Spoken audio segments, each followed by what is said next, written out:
Hi, the sweet June 2010. I know it's been a while since I've been on here. Um, have had a lot going on in my life, since my last video. I tried to put another video on here back in March, and it for some reason they didn't let me put it on here. So I don't know if something was going on with my computer or whatever. But I started a new job and had a lot going on my last job, and which brings me to my next topic. Um, First of all, I want to say, I noticed that I had 18 subscribers. Subscribers. I didn't know that, until one day I came on here and I seen, and I really, I said, I better get on there and do another video because, they're probably waiting on me to do another video. And I just want to thank you guys for supporting me.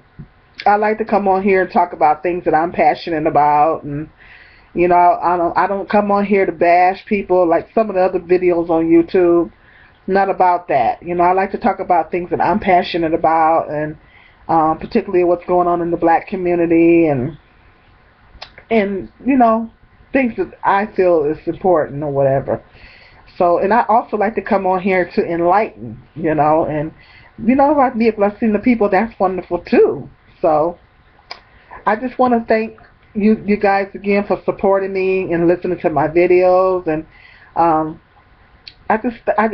all my subscribers, I just really thank you, and I really appreciate it. I didn't even know I had that many subscribers. So, what I want to talk about today is racism. It seems like as I get older, racism kind of bothers me more. I don't know if it's because I notice it more. It's more noticeable to me. I'm more that I don't know. I think maybe that's what it is. I'm getting older, and I maybe can notice it more than what I did when I was younger, or maybe it's just getting worse. I don't know. But racism bothers me now more than it ever did in my whole life. And a lot of it has to do with the fact that I'm just appalled that this is the year 2013, and we as a people, as black people, we're still dealing with this. It's just unbelievable. 2013, we should be over a lot of hurdles. We have come a long way, but it's just ridiculous, And now that we have a black president in office, well, a lot of white people was upset that he was voted back in, but I'm not on here to talk about politics, But it's just I don't really want to go into the whole thing about Trayvon, but what that was really upsetting to me and a lot of other people, that they found this man that killed him not guilty. And that's unbelievable to me. It just sends a message to us as black people. It sends a message to us that, first of all, as black people, our life is not valued in this country. There's no value placed on our life as black people in this country. And to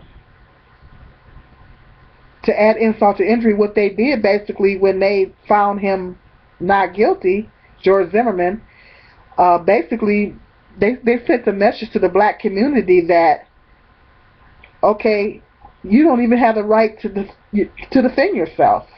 You don't even have the right to. This Trayvon was trying to defend himself against this man that was clearly told not to pursue him. And even if you took race out of the picture, just take race out of it, and the fact that he just shot and killed a child, that should have been alone should have convicted him, but they should have got him for child endangerment or something. Well, I really didn't want to get into all that, but I heard about another case about a lady. This happens to be still in Florida. A black lady that fired a warning shot to defend herself against her abusive husband. She got, I don't know how many years in prison. So to me, I just thought to myself, it seems like a message. They're sending the message that not only is your life not valued in this country, but you don't even have the right to defend yourself. You're not even valuable. You're not even worthy enough to defend yourself against someone. And it's crazy. I just think it's appalling that we live in a country that puts one other races of people life over another race. Jehovah God made us all. He created us all. And we're all his children. So, I feel like, as a black mother, it makes me it's very, very unsettling to me. And I know a lot of you other black mothers out there can relate to what I'm talking about. That I have a little extra worry for my son, And sometimes he accuses me of being overprotective. He's like, Mom, you're being overprotective. So I'm not being overprotective, baby. But it's a little bit of an extra concern for us, for our children. We want to make sure that when they do go out and play, that we want to know where they're at. And it's a little bit of extra worry because we know that if our children come up missing, that 9 times out of 10, they're not going to look for them. It's interesting because I was telling someone on my last job, I was telling them that the lady on my last job that they don't look for black children. And she couldn't believe that. I said, well, statistically they don't. I said they do not look for black children, Because I was making the point, that, my son, I had to be careful with him and everything because they don't look for black children. And she just could not believe that. And she was like, well, a lot of times those people's families, they pay for them to, I'll say, yeah, but a lot of times it's not. Now, let's face facts. Let's keep it 100. When a white child comes up missing, at the end of the day, just about everybody in America who watches the news knows what that child's name is and what that child looks like. Because they didn't, the Amber Alert or whatever they come up with, which is a wonderful thing. I'm not knocking it. All over the country, just everybody at the end of the day knows what this child looks like and what this child's name is. Now, when a black child comes up missing, it's a whole different story. It doesn't get the nationwide coverage. They might say something in that child's locally in that child's area, but the question comes to pass that does it get nationwide attention? And 9 times out of 10, it doesn't. Okay? Maybe it might be a small amount of cases that do, but let's face facts. They don't televise, the media don't put a big emphasis on black children being missing like they would a white child being missing. Okay? So, and the black children are not on as a rule, they don't look for black children like they would a white child. Okay, so that's a little bit of an extra fear with us black women that have children because we know it's like in the back of my mind we're thinking, okay, if my baby comes up missing, they may not look for him, and we may not have the resources to look for our child. So I mean, it's a very, I don't know how you other black mothers feel, but as a black mother myself, it's a very scary thought for me. Now we all know that we got to pray and we got to put our children in the hands of Jehovah God, and that's what I do, and that's what we have to do at the end of the day. But then at the back of your mind, you kind of think about this and you think, wow, and that's a very unsettling thought. And so that's a big issue. Now we do have a lot of intra-racism within the black community, which that's like a whole nother blog. It's a whole nother video. But it's crazy though. I mean, it's um on my last job. Come to my subject of talking about my last job.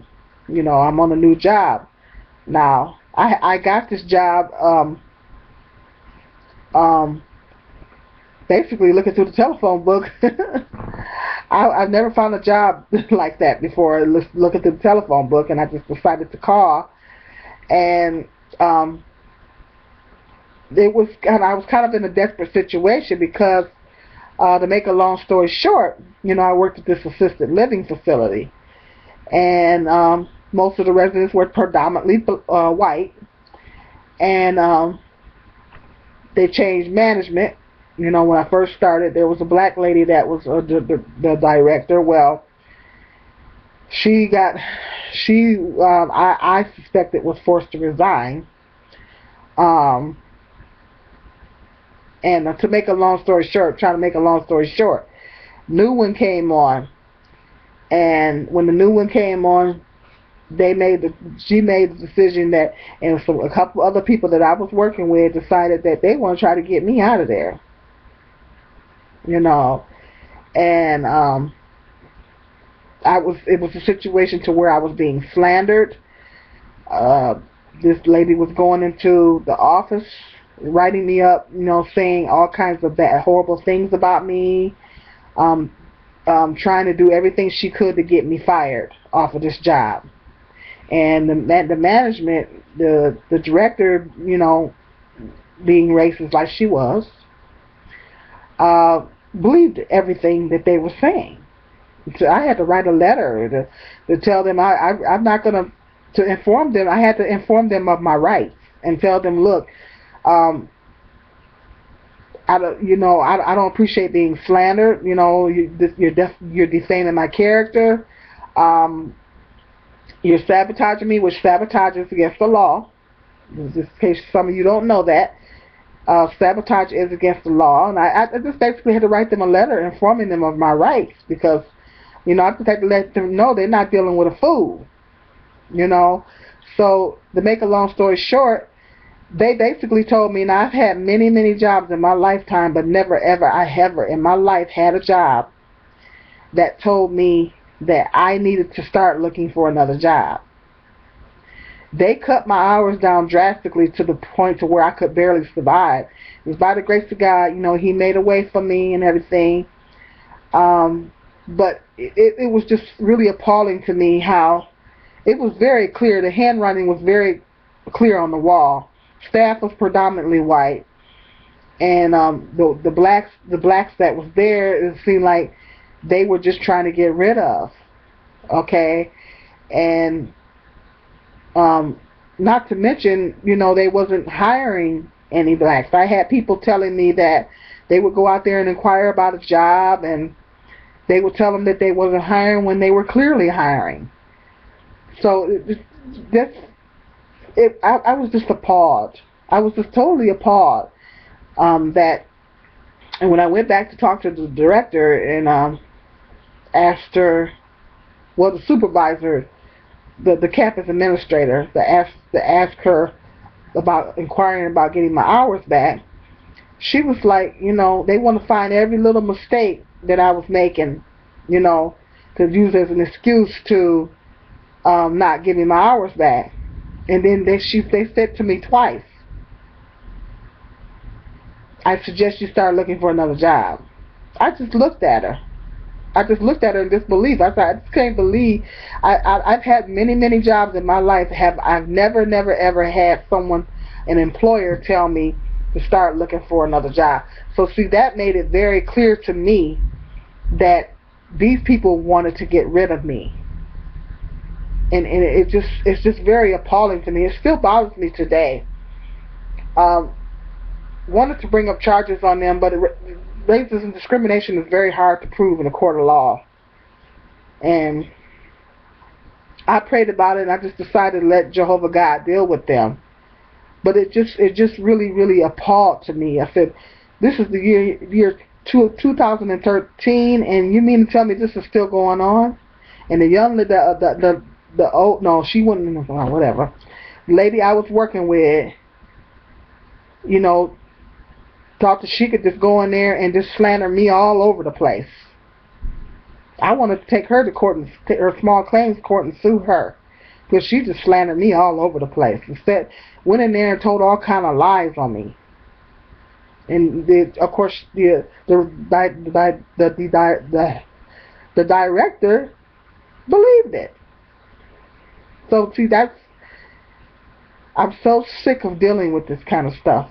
You know, but you know, they say God don't close one door without opening another, so he opened up another door for me to get another job. You know, but it put me in a bad position.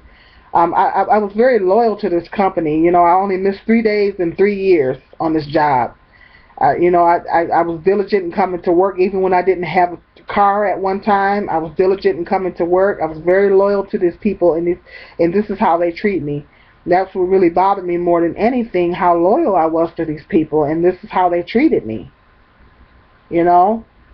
So, I mean, it just really showed me that even in the year 2013, us black people, we still have to deal with all this racism. I've dealt with racism on other jobs, but this takes the case.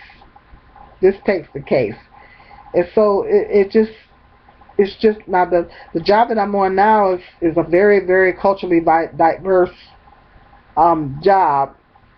So it's not as big of an issue. There's not only a good number of black people working there, but there's other races of people as well. So it makes me feel good knowing that, you know, I'm on a job with people that look like me. There's some of the people that look like me, you know, and I really believe in diversity. I love diversity, and I believe in it, you know, and I don't think it's right for any employer to discriminate against anyone for any reason. It's against the law, but see, they think that they can get away with it, and that's why they keep doing it. So it just lets me know how racist this country is. You know, another thing I want to talk about is this Cheerios commercial with this little girl with this biracial couple. They said they had to shut the comment section down on YouTube because people was blowing it up, talking about, you know, this is ridiculous. This country is ridiculous. Well, you know, I'm gonna do a part 2 of this, you know, because this is a very serious subject, very passionate about. So stay tuned, Sweet June 2010.